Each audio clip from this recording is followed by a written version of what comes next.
Hey everybody, welcome back to Video Game. So today I got a fun and exciting episode for you guys this evening because MAME 276 released as of yesterday evening, so it is time for the monthly MAME update video. There's a lot of good fixes into some of the most popular arcade games out there on this version of MAME, and I absolutely love to see it. And just so you know, this is going to become a monthly staple on the channel where I go over the new version of MAME and talk about what fixes are incorporated in. And a few of the fixes that I anticipate being in this version of MAME actually look like they're going to be held over till next month, so I'll give you a little preview at the end of the video of what might be coming soon. But right off the top, there are improvements to both Killer Instinct and Killer Instinct 2 in the sound department, as far as samples not playing at certain points in time. And that is the thing about MAME. Sometimes you play a game and you might not realize that there is a small problem with it. Maybe there's a little graphical glitch, maybe there's a little audio bug, maybe something in the audio emulation isn't working correctly, or it's not calling for the right sample off the ROM. And it's one of those things, if you aren't a complete expert at Killer Instinct and Killer Instinct 2, you might not notice that something was missing or something wasn't working correctly. But that's what I love about MAME. Even the small little details are going to be gone into and retouched up to make sure that the emulation is every bit as good as real arcade hardware. And if you are a massive Killer Instinct or Killer Instinct 2 fan, you've probably noticed in the past when you played these games that some of the sounds could be off. But as far as everything else in MAME 276, you can see all of the graphics are drawing correctly. You can't see what the inputs are, but they feel precise. It really just is an awesome version of a really fun game. And those same fixes are going to be in the original version of Killer Instinct as well, where Nintendo basically tried to tell you that the arcade board was the Ultra 64 coming home to your living room soon, and we always found out that that was definitely not the truth whatsoever. It is basically completely different hardware, but it was a marketing play back in the day that I always love to mention just because it kind of makes me laugh a little bit. But you're going to get the exact same fixes in the original Killer Instinct as you are in Killer Instinct 2, so that is awesome because again, these are two massively fun games, and I know there's a huge fan base out there, but leave me a comment down below. You tell me, Killer Instinct fan or not. I liked it back in the day, but honestly now at default difficulty, the game just hands me my ass basically every single time I play it. Killer Instinct 1 especially, so it's one of those things. Maybe if I got back into it a little bit more, I'd get more comfortable with it, but I haven't played in some years. But again, that is the goal of MAME, to get you that arcade perfect emulation, so there have been some fixes to both Killer Instinct and Killer Instinct 2 as of this month, and that is absolutely a fun thing, and I led the video with it, even if it might not be my favorite improvement of the month, but here it comes. The Konami GX boards have gotten graphical improvements across basically every single game in the lineup, and if you're not aware of the GX board, it's just an absolute 2D powerhouse. A lot of games got ported to the Sega Saturn, but it still does have some exclusives, and it is still super fun to check out. And taking a look at Sexy Proteus right here, one of the weirdest and most fun shmups that Konami ever made. It's just an absolute classic, and you're going to be getting a lot of different graphical improvements as far as all of these games are concerned, with different overall visual landscapes. And that's the thing, every single one of these boards usually has its own video processing chips, and they're going to do a specific thing. When Konami engineers went through all the hardware and developed these games, they expected it to output a certain look, and sometimes MAME can be off on that because you have to take some educated guesses at exactly what the hardware was trying to do. But in this version of MAME, you're going to have independent layer brightness as far as parallax is concerned, and you're also going to have new commands strung together for the actual silicon on the board that's going to display the video. And if you're not aware, pretty much every single chip on the video side of things on the GX and any other 2D or 3D board is going to have different instructions and commands it can process, and sometimes you might not notice that that command is not yet implemented. There's some definite obvious ones. If you missed the command for running the background layer, you would have a black image on the back, and that would be instantaneously recognizable. But other commands, maybe only one game in the entire library uses it, and it is a very subtle effect. You'd only learn this by going side by side with real arcade hardware, comparing the main captures and seeing what's going on, and I have done that a few times on the Hyper Neo Geo 64 side of things, sending MAME devs original captures so they can look at what the board should be doing versus what they were seeing in front of them on the emulation. And even if one command is missing, that means something's going to be missing from a certain game.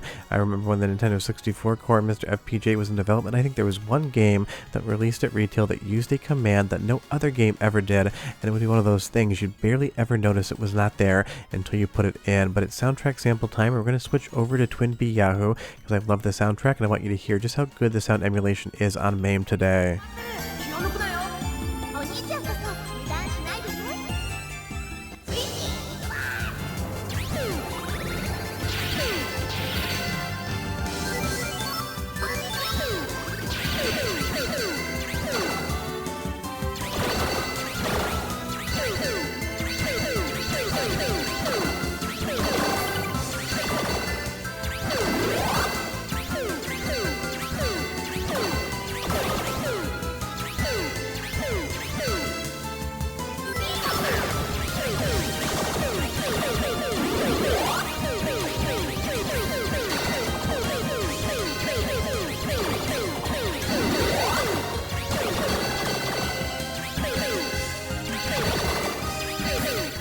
Absolutely incredible soundtrack and absolutely incredible performance on MAME as a .276. It just looks like a better version of the Konami GX, and that is really kind of the reality of making these emulation platforms.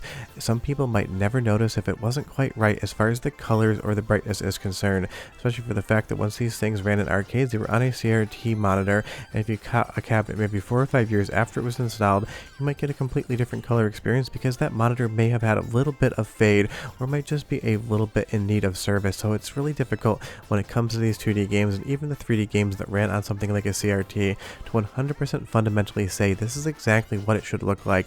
It's only when you dig into the emulation and dig into the silicon and understand every command, every brightness layer, and everything else can you actually just say definitively this is what the game was supposed to look like when it was leaving the Konami factory on a fresh monitor.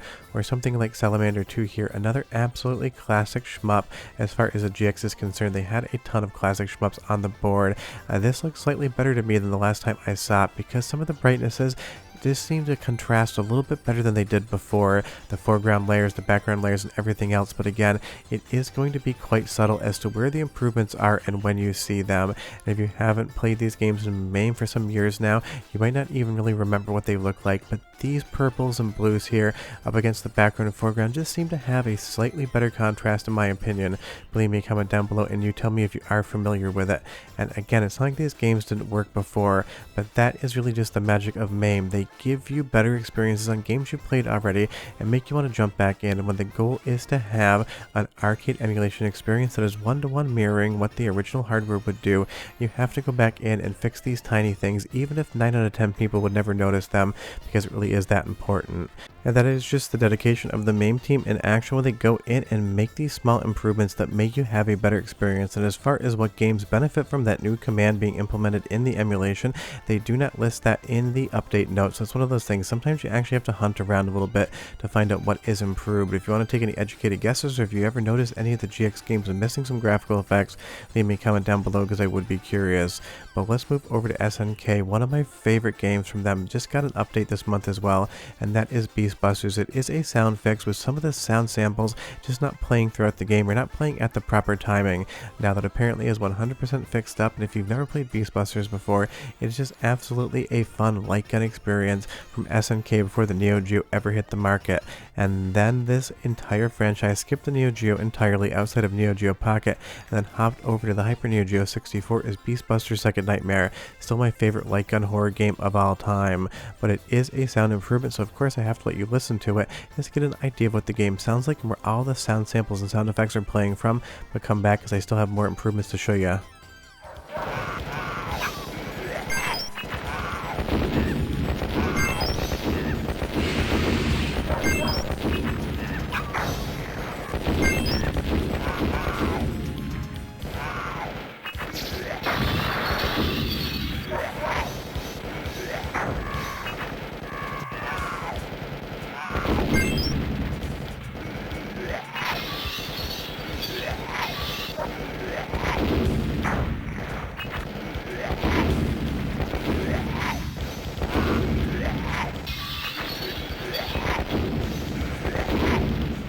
I mean, every sound effect, every explosion, every little indication that you picked up a power-up in Beast Busters now has a sound effect, and the last time I played this game, I believe that maybe one of the sound effects was just completely missing, and a couple other ones either wouldn't play at the right speed, or they wouldn't play when they were supposed to. There would be a slight delay between them, and that is the type of tonal mismatch that you will notice when the sound is off.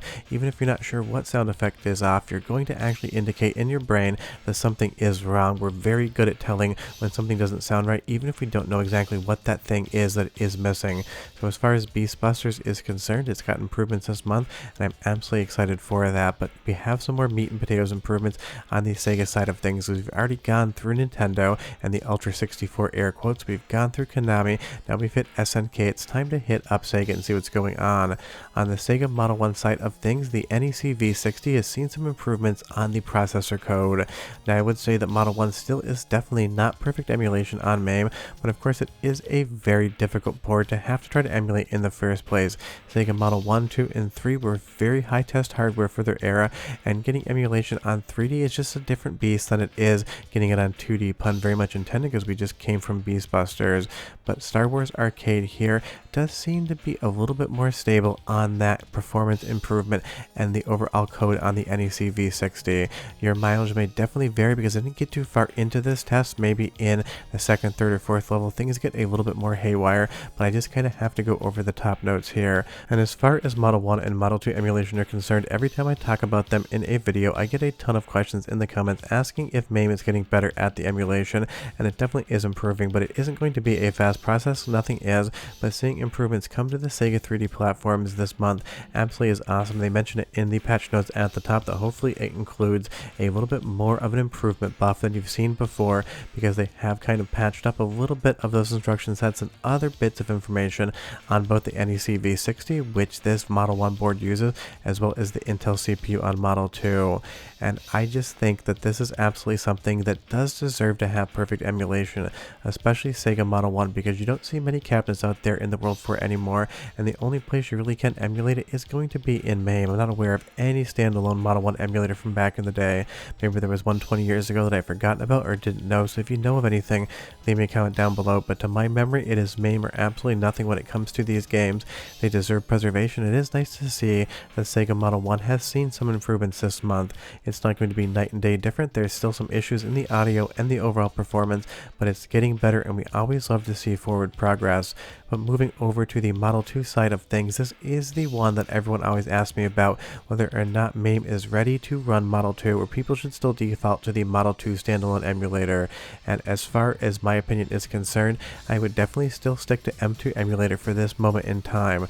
That's not to knock what the MAME team is doing here. It's just going to take a while for something like MAME to get to par and exceed the standalone Model 2 emulator that really has been worked on in forever now. But as far as Virtua Fighter 2 is concerned, it is running better than the last time I tested it. I tried to get the House of the Dead running, but I had absolutely no graphics whatsoever outside of the 2D heads-up display elements. None of the 3D, none of the background layer would show up on my installation of MAME, so I'm assuming that is just what it was supposed to be doing, even though that's not what the arcade board would do whatsoever. But in the attract sequence here of Virtua Fighter 2, I'd say it looks like 80 to 85% correct. Some of the colors are going to be slightly off, especially in the yellows. It just isn't exactly what you would see. And when we go to the character selection screen, you're going to see a pretty big and hilarious issue right off the top. All of the characters' heads are just floating at the bottom right hand corner of that screen. And definitely disembodied heads is not what the developers were going for, but I do love when games glitch in the funniest ways when the emulation isn't complete. And Sarah's hair here looks like she maybe just smeared margarine through the entire thing. But this is still an improvement, and it is still a work in progress, and I'm sure maybe 18, 24, even 36 months from now, the Model 2 emulation you're playing in MAME is going to be completely night and day different than what you're seeing here. And I did notice that the sound, as opposed to the last time I checked, did seem a little bit better. Now, it isn't correct. It definitely has some audio that is horribly delayed, but I do want you to listen to it just to get an idea of what that sounds like. And trust me, there's no clipping in the audio whatsoever, so you don't have to worry about a headphone warning. You're just going to see what it sounds like. You're going to see how the sound samples are off in time. But go ahead and listen for 35 seconds and come right back.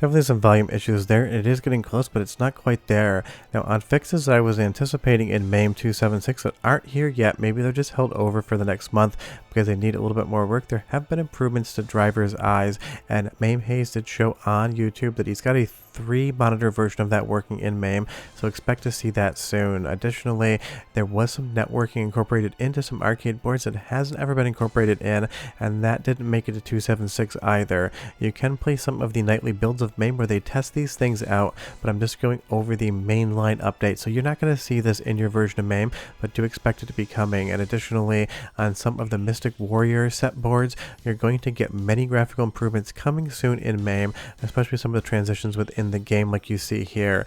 But I would say my favorite improvements of the month have got to be the visual improvements to the Konami GX series of boards. Every single game on the platform is going to benefit from it, and having that one command coded in that was missing is definitely going to improve something once I can actually find out where it is and what it does. But that's your MAME monthly news update. If you have any questions or comments, leave them down below and tell me what's the one game you'd like to see improved for next month. But we're done. I'll see you next time. Hope you enjoyed the video. Bye-bye.